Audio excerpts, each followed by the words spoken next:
Hello मित्रों, किसान भाइयों, आपको नमस्कार। मैं आज आपको पौधों के लिए जो आवश्यक पोषक तत्व हैं उसके बारे में मैं आपको बताऊंगा, क्योंकि पोषक तत्व से ही पौधे स्वस्थ रहते हैं। जैसे मनुष्यों के लिए आवश्यक है पोषक तत्व, इसी तरह से पौधे भी आवश्यक तत्व चाहिए उनको स्वस्थ रहने के लिए। तो आज मैं आपको पोषक तत्वों के बारे में बताऊंगा। तो समझिए कि पौधों के लिए कुल 17 पोषक तत्व जो है आवश्यक होते हैं, जिसमें कई तरह के होते हैं इसलिए आपको उनके बारे में भी जानना बहुत ज़रूरी है कि आप कौन से फसल में कौन सा पोषक तत्व डालें, कितना मात्रा में डालें, कब डालें, कैसे डालें। तो ये बहुत ज़रूरी होता है। तो आज मैं आपको पोषक तत्वों के बारे में बताऊंगा। तो समझिए कि पौधों के लिए कुल 17 पोषक तत्व जो है आवश्यक होते हैं। दो भागों में पहले बांट दिया जाएगा उसको। स्ट्रक्चरल एलिमेंट्स होते हैं, पोषक तत्व होते हैं जो पौधों के ढांचा बनाते हैं। कोशिकाओं में जो है जल होता है, जल जो है उसमें हाइड्रोजन होता है और ऑक्सीजन होता है, ये सब चीज़ें होते हैं। तो स्ट्रक्चरल में तीन तत्व आते हैं आपका, कार्बन, हाइड्रोजन और ऑक्सीजन। कार्बन से जो है कोशिकाओं का उनका स्ट्रक्चर निर्माण होता है, और हाइड्रोजन से और ऑक्सीजन से जो है जल का निर्माण होता है। जैसे आप दोनों गांठों के बीच में जो होता है नोड्स, इंटर नोड्स, उसमें जो है हवा रहता है, तो उससे जो है ये निर्माण होता है। और दूसरे जो होते हैं वो जो है पोषक तत्व, न्यूट्रिशनल एलिमेंट होते हैं। जैसे आप डालते हैं उसमें यूरिया डालते हैं, डाई डालते हैं, पोटाश डालते हैं, कैल्शियम, मैग्नीशियम, सल्फर डालते हैं, और माइक्रो न्यूट्रिएंट्स है जैसे जिंक, बोरान, क्लोरीन, कॉपर, ये सब चीज़ें डालते हैं। न्यूट्रिशनल एलिमेंट जो हैं उसमें उसको दो भाग में बांटा गया है। ये एक तो मेजर एलिमेंट्स हैं जो ज़्यादा मात्रा में दिया जाता है, वो माइक्रो एलिमेंट्स कहते हैं। तो इनको दो भागों में बांटा गया है। इसमें प्राइमरी है और सेकेंडरी है। तो प्राइमरी जो तत्व हैं वो जो है जो बहुत अधिक मात्रा में, जिनको सबसे अधिक मात्रा में चाहिए, वो है नाइट्रोजन, फास्फोरस और पोटास। तो नाइट्रोजन जैसे यूरिया से देते हैं, अमोनियम सल्फेट से देते हैं, कैल्शियम अमोनियम नाइट्रेट से देते हैं, और विभिन्न तरह के खादों से आप देते हैं। तो ये प्राइमरी हो गए। सेकेंडरी में है जो सेकेंडरी कहा जाता है कि जो उससे कम मात्रा में चाहिए, ये भी ज़्यादा मात्रा में चाहिए लेकिन प्राइमरी एलिमेंट से कम मात्रा में, जैसे कैल्शियम, मैग्नीशियम और सल्फर। तो ये प्राइमरी एलिमेंट से कम मात्रा में इनको ये जरूरत होता है पौधों को। तो और तीसरा जो है जो माइक्रो एलिमेंट्स है, एक तो मैंने मेजर बताया जिसमें 6 एलिमेंट्स है ये, और उसके बाद ये माइक्रो एलिमेंट जिसे कहते हैं सूक्ष्म पोषक तत्व। जैसे इसमें है बोरान है, क्लोरीन है, कोबाल्ट है, कॉपर है, आयरन है, मैग्नीज है, मोलिब्डेनम है, जिंक है। तो ये सब चीज़ें जो है ये सूक्ष्म पोषक तत्व हैं। अगर इनको किसी एक की मात्रा अगर कम रह जाएगी तो ये जो है इनका स्वास्थ्य अच्छा नहीं रहेगा। तो ये जो मेजर एलिमेंट्स हैं आपका NPK, कैल्शियम, मैग्नीशियम, सल्फर, इनको तो आप जो है रासायनिक खादों से देते हैं जो बाजार में आता है, इनसे देते हैं। और ये जो है सूक्ष्म पोषक तत्व भी छोटे छोटे मात्रा में, ग्राम में या किलोग्राम में लाकर बाजार से डालते हैं। तो पौधे इनसे भी प्राप्त करते हैं। तो आप समझते होंगे तो हम लोग इतना तो डालते नहीं हैं, तो ये हमारे पौधे कहाँ से प्राप्त करते हैं। तो ये भी आप जान लीजिए कि हमारी धरती जो है, हमारी पृथ्वी में बहुत सारे एलिमेंट्स हैं जो पौधे स्वयं उनसे लेते हैं।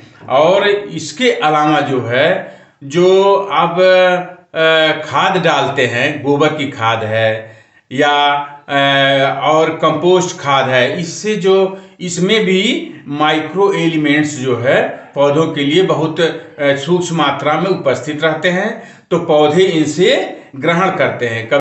तो मैं आज आपको जो प्राइमरी एलिमेंट है नाइट्रोजन, चूंकि इससे जो है प्रोटीन का निर्माण होता है पौधों में। नाइट्रोजन जो पोषक तत्व है ये बाजार में उर्वरकों के रूप में, कई उर्वरकों के रूप में ये पाया जाता है। जैसे आपका मुख्य उर्वरक जो है यूरिया है।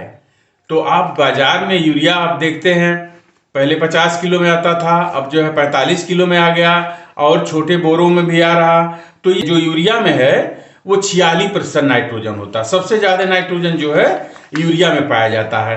तो इसीलिए लोग जो है यूरिया का इस्तेमाल ज़्यादा मात्रा में करते हैं। और इसके बाद जो है आपका अमोनियम सल्फेट में भी आपका नाइट्रोजन पाया जाता है, जिसमें नाइट्रोजन 20.6% होता है, और उसमें सल्फर की मात्रा भी पाई जाती है। उसमें 24.5% सल्फर पाया जाता है। इसलिए अमोनियम सल्फेट को आपको प्राथमिकता देना चाहिए। जो सरसों कुल की फसलें हैं उसमें अमोनियम सल्फेट आपको अनिवार्य रूप से डालना चाहिए, क्योंकि अमोनियम सल्फेट डालने से जो उसमें सल्फर पाया जाता है 24-24.5%, वो उससे जो है सरसों के पौधे में जो उसमें दानों में वो तेल का प्रतिशत बढ़ जाता है। इसके अलावा और कई फर्टिलाइजर उर्वरक में नाइट्रोजन पाया जाता है। कैल्शियम अमोनियम नाइट्रेट है, आपका डीएपी आप लोग डालते हैं, डाई जिसको कहते हैं, उसमें जो है 18% नाइट्रोजन होता है। इस तरह से आपको जो है कई उर्वरकों में नाइट्रोजन पाया जाता है। तो कंडीशन के अनुसार कौन सी फसल आप बो रहे हैं, कितनी मात्रा में इसको डालना है, ये आप तय करते हैं। तो ये हो गया। इसके साथ साथ आप देखते हैं नाइट्रोजन जो है जो लेग्यूम वाली फसल, मतलब जो दलहनी फसलें हैं, उसमें जो राइजोबियम बैक्टीरिया उनके जड़ों में पाया जाता है। तो राइजोबियम बैक्टीरिया जो है वो नाइट्रोजन को वायुमंडल से भी ले लेते हैं। तो इसीलिए आप लोग जानते हैं कि नाइट्रोजन जो है यूरिया या नाइट्रोजन लेग्यूम फसल माने दलहनी फसलों में कम डालना पड़ता है। ये भी धारणा है वैज्ञानिकों का कि अगर एक पौधा लेग्यूम का है, दलहनी फसल है, जैसे चना है या और कोई फसल दलहनी है, तो अगर उसके अगल बगल में 2-1 पौधे और भी अगर हैं, तो वो दलहनी फसल जो है वो अपना वो वायुमंडल से नाइट्रोजन इकट्ठा करके अपने जड़ों में वो अगल बगल के पौधों को भी वो जो नाइट्रोजन उपलब्ध कराती है। तो अब आपको हम बताएंगे कि यूरिया का या नाइट्रोजन का प्रयोग कैसे किया जाता है। तो यूरिया बहुत ही समझिए कि लीचेबल है, जमीन में बड़े जल्दी ये जो है जमीन में जो लीच कर जाती है। अगर आप पानी चला देते हैं तो ये ध्यान रखना चाहिए, जब भी आप यूरिया का खड़ी फसलों में छिड़काव करें तो खेत जो नम होना चाहिए। अगर आप नमी नहीं रहेगा तो जो नाइट्रोजन आप डाले हैं, जो यूरिया डाले हैं, उसका मैक्सिमम भाग वायुमंडल में वो उड़ जाएगा। तो ये हो गया। अब हम बताएंगे कि इससे क्या फायदा है। इसे नाइट्रोजन से इससे हरियाली बनी रहती है, पौधों में हरियाली बनी रहती है, और पौधे स्वस्थ रहते हैं, और समय से बढ़वार करते हैं, और पौधों में जो है थिकनेस आती है, मोटाई आती है। जब इसकी कमी हो जाती है तो उसमें क्या लक्षण आते हैं नाइट्रोजन के।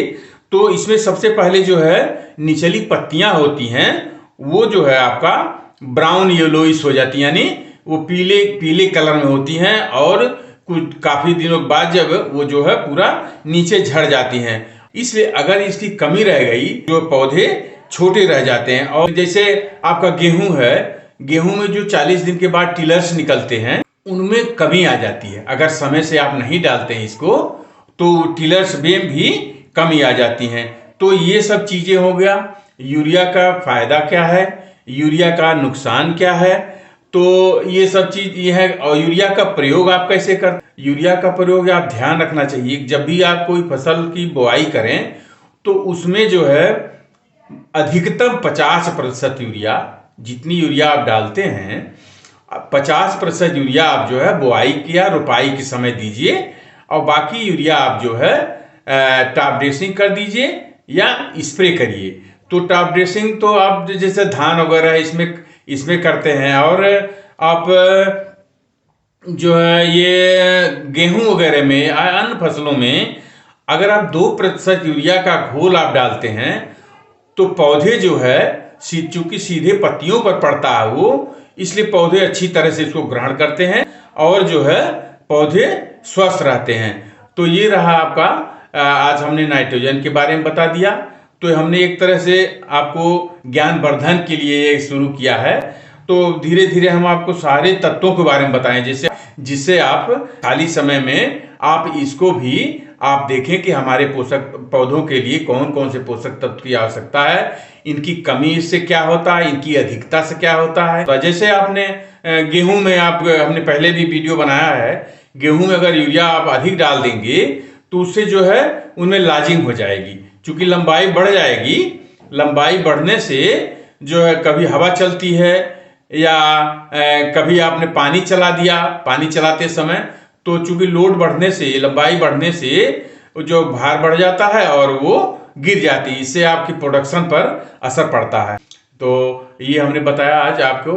इसी के साथ मैं आपसे आग्रह करता हूँ कि मेरा YouTube चैनल उन्नत खेती ज्ञान आप अगर सब्सक्राइब न किए हों तो सब्सक्राइब कर लें और अपने मित्रों को भी इसको शेयर करें, हमारा जो चैनल है, और बेल आइकन दबाएं। बेल आइकन दबाएंगे तो उससे ये होगा कि हम जो भी वीडियो अपलोड करेंगे YouTube पर, वो आपको जैसे अपलोड करेंगे और उसी आपको जो है आपके पास जो है मैसेज जाएगा और आप इसका लाभ उठाएंगे। आप अपने मित्रों को भी बताइए। इसी के साथ आपको नमस्कार, धन्यवाद।